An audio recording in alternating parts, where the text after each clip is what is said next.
Living Buddha, Living Christ by Thich Nhat Hahn and Elaine Pagels. In the Psalms it says, "Be still and know that I am God." Be still means to become peaceful and concentrated. The Buddhist term is shamatha, stopping, calming, concentrating. Know means to acquire wisdom, insight, or understanding.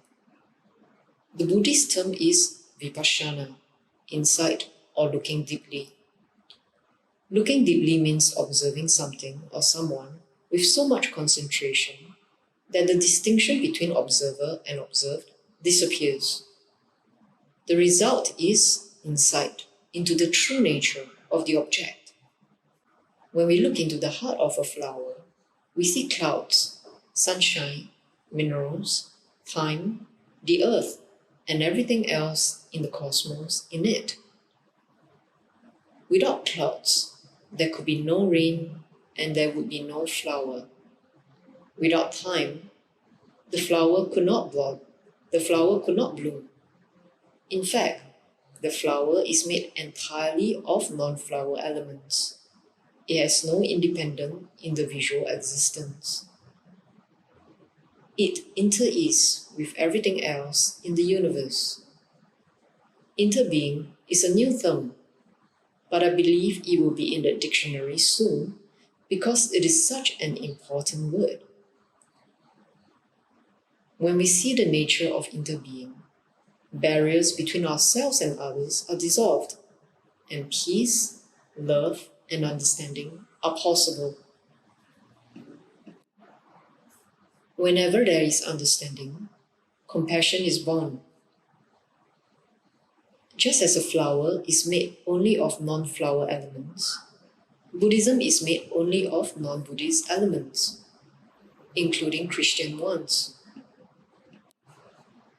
And Christianity is made of non-Christian elements, including Buddhist ones. We have different roots, traditions, and ways of seeing. But we share the common qualities of love, understanding, and acceptance. For our dialogue to be open, we need to open our hearts, set aside our prejudices, listen deeply, and represent truthfully what we know and understand. To do this, we need a certain amount of faith. In Buddhism, faith means confidence in our and others' ability to wake up to our deepest capacity of loving and understanding. In Christianity, faith means trust in God, the one who represents love, understanding, dignity, and truth.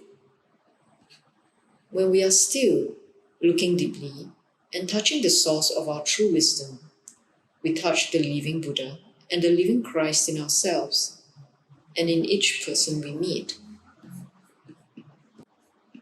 In this small book, I shall try to share some of my experiences of into two of the world's beautiful flowers, Buddhism and Christianity, so that we as a society can begin to dissolve our wrong perceptions, transcend our wrong views, and see one another in fresh new ways. If we can enter the 21st century with this spirit of mutual understanding and acceptance, our children and their children will surely benefit. If we can enter the 21st century with this spirit of mutual understanding and acceptance, our children and their children will surely benefit. The chapter on mindfulness and the Holy Spirit. A year ago in Florence, a Catholic priest told me that he was interested in learning more about Buddhism. I asked him to share with me his understanding of the Holy Spirit, and he replied, "The Holy Spirit is the energy sent by God." His statement made me happy. It confirmed my feeling that the safest way to approach the Trinity is through the door of the Holy Spirit. In Buddhism, our effort is to practice mindfulness in each moment, to know what is going on within and all around us. When the Buddha was asked, "Sir, what do you and your monks practice?" he replied, "We sit, we walk, and we eat." The questioner continued, "But sir, everyone sits, walks, and eats." And the Buddha told him, "When we sit, we know we are sitting. When we walk, we know we are walking. When we eat, we know we are eating. Most of the time, we are lost in the past or carried away by future projects and concerns. When we are mindful, touching deeply the present moment, we can see and listen deeply. And fruits are always understanding, acceptance, love, and the desire to relieve suffering and bring joy. When our beautiful child comes up to us and smiles, we are completely there for her. To me, mindfulness is very much like the Holy Spirit. Both are agents of healing. When you have mindfulness, you have love and understanding. You see more deeply, and you can heal the wounds in your own mind. The Buddha was called the King of Healers. In the Bible, when someone touches Christ, he or she is healed. It is not just touching a cloth that brings about a miracle.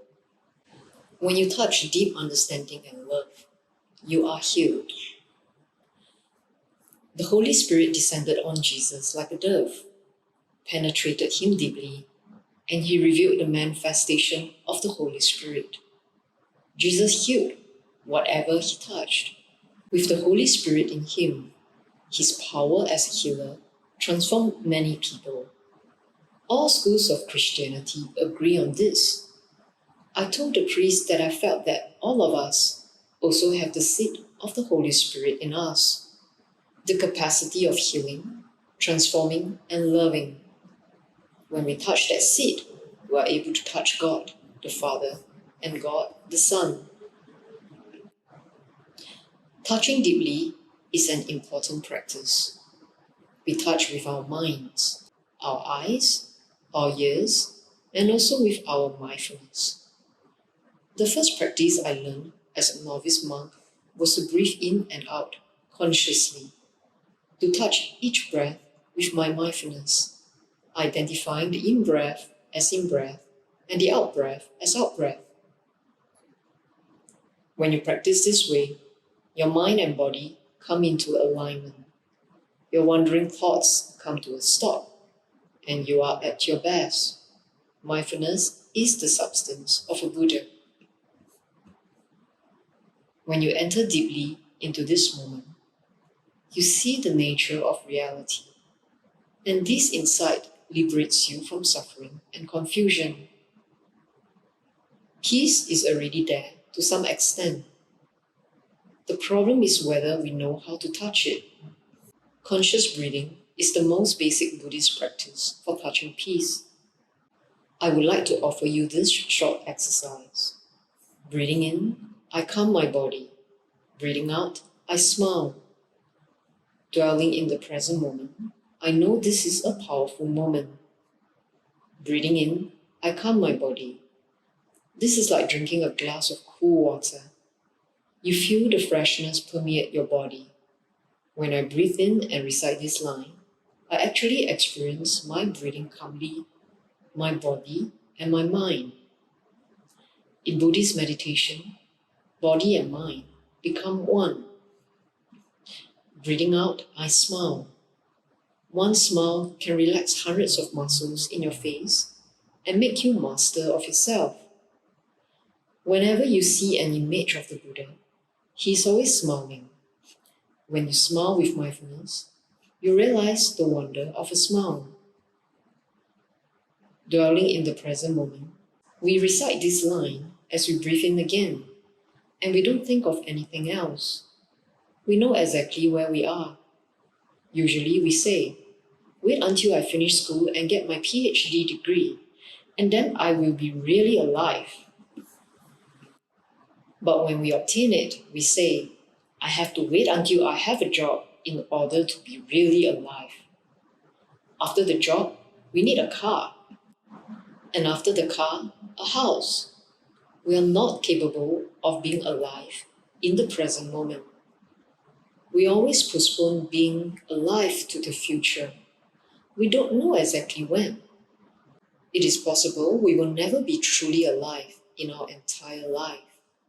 The technique, if we must speak of a technique, is to be in the present moment, to be aware that we are here and now, that the only moment to be alive is the present moment. When we breathe out, we say, I know this is a wonderful moment. To be truly here now and to enjoy the present moment is our most important task. We can even shorten the verse to 6 words. As we breathe in, we say to ourselves, coming, and as we breathe out, we say, smiling. As we breathe in again, we say, present moment, and as we breathe out, wonderful moment. Practicing this way can help us touch peace right away.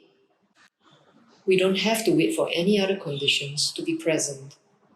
Here is another exercise to help us touch peace and serenity.